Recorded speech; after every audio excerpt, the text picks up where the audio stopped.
petite intervention n'est pas liée à la plénière qui suit, mais c'est pour attirer votre attention sur un projet qui certes est départemental, puisque c'est à Marcoule dans le Gard, et régional, mais qui en fait est d'importance nationale, voire au-delà. Il s'agit du projet de construction du réacteur Astrid de Marcoule.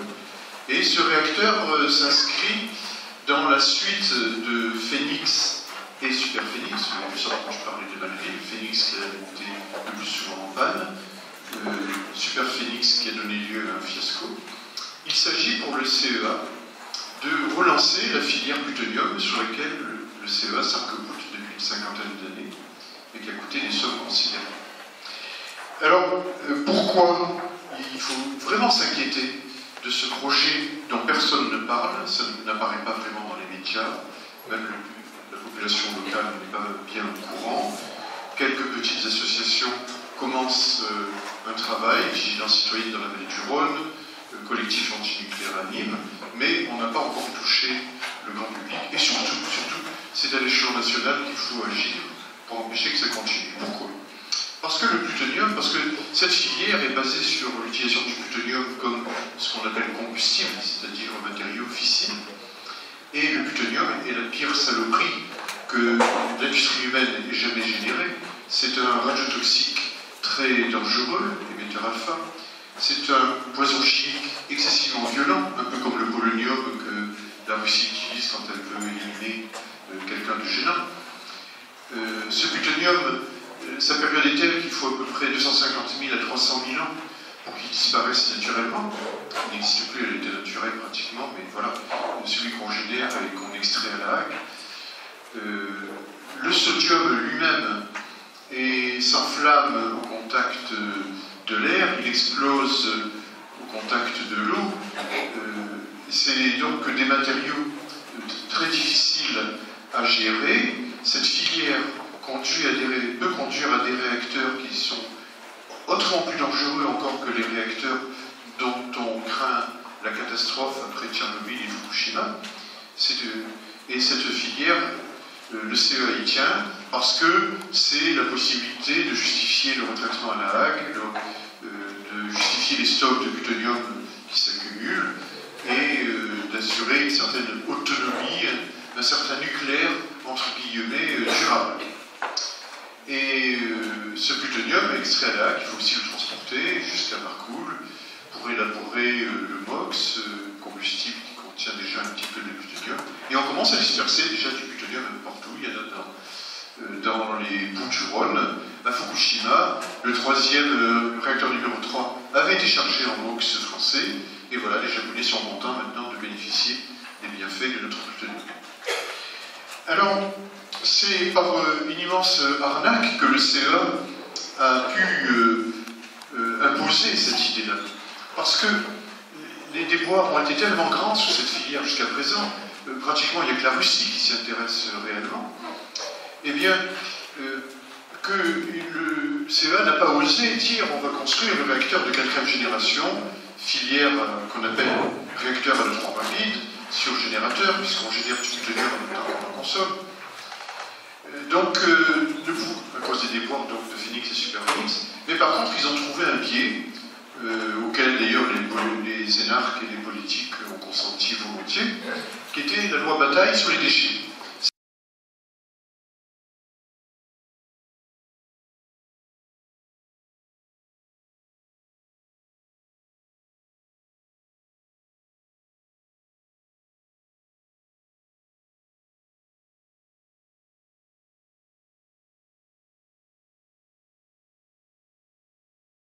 Cette loi a toujours prévu qu'il y ait un côté transmutation. Transmutation, ça veut dire transformer l'atome en d'autres atomes moins dangereux, plus faciles à gérer.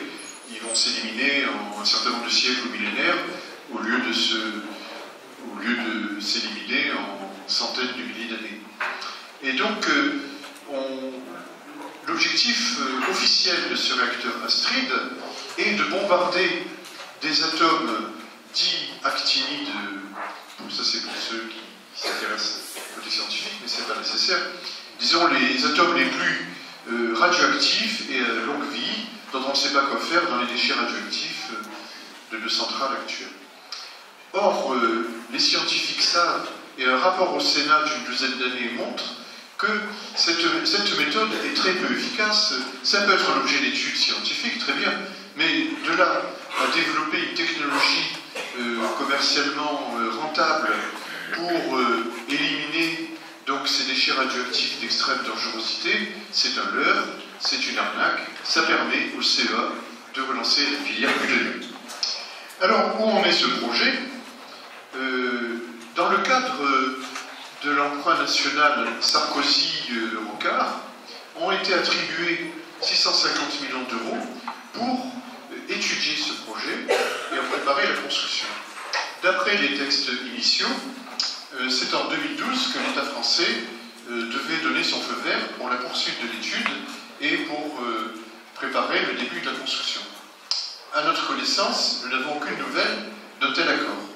Il n'empêche que le projet avance souterrainement, subrepticement, un peu comme si un accord tacite avait déjà été donné, ou bien si le CEA voulait, comme ça se passe souvent, imposer le fait accompli. Alors, des terrains sont déjà réservés sur le site de Marcoule, dont au passage, je rappelle qu'on est en zone sismique. Des équipes travaillent en France. Un institut de chimie séparative a été créé en liaison avec l'Université de Montpellier, ça montre que donc, le projet est régional, pour séparer chimiquement ces atomes les plus dangereux qu'on va soumettre aux neutrons du réacteur.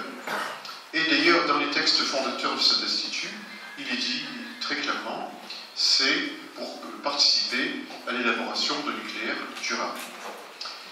Et quand on voit les textes du CEA, eh ben, c'est dit très clairement, c'est la suite pour préparer les réacteurs de 4e génération. Alors, il faut bien voir qu'à cette filière, des sommes considérables ont déjà été attribuées. Il y a non seulement le fonctionnement du CEA, ce sont des crédits publics de l'ordre du milliard par an, il y a eu tout le montant de la construction de Malville, Superphénix, et de sa déconstruction qui va prendre encore beaucoup d'années. Construction et déconstruction de Phénix qui commence. Ces crédits à nouveau.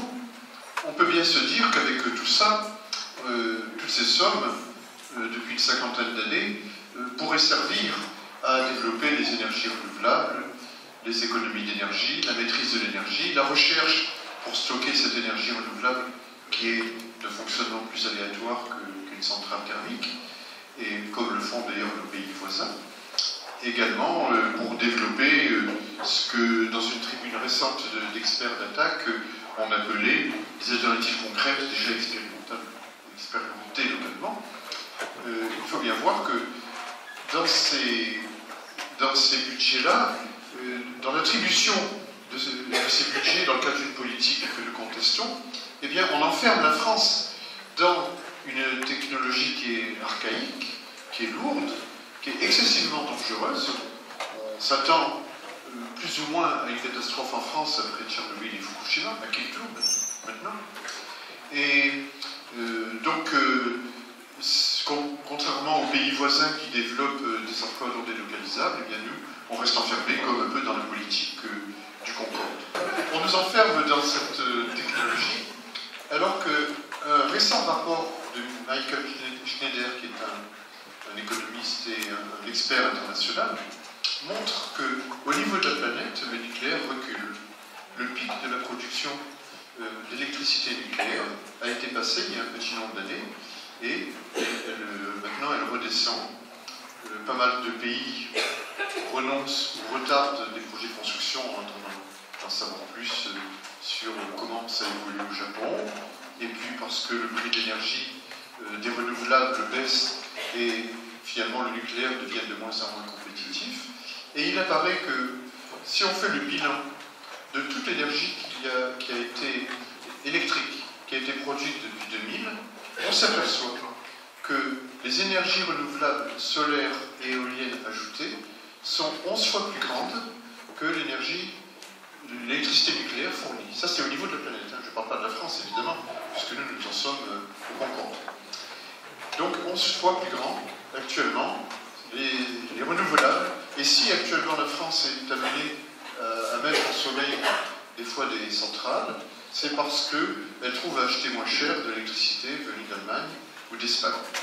À l'heure actuelle, le nucléaire couvre, au niveau de la planète, moins de 2% de l'énergie totale consommée. En comptant tout, bien sûr, hein, l'industrie, les circulations, les services, etc. Moins de 2%. Donc, se passer du nucléaire, c'est vraiment pas grand-chose. C'est pour d'autres raisons que le nucléaire continue, pour lequel il faut continuer à se battre. J'appelle à l'ATTAC, qui peut avoir un pouvoir d'influence important au niveau national, à se prendre en compte cette lutte indispensable à la recréation de la filière plutonium. C'est essentiel pour l'avenir du pays. Merci.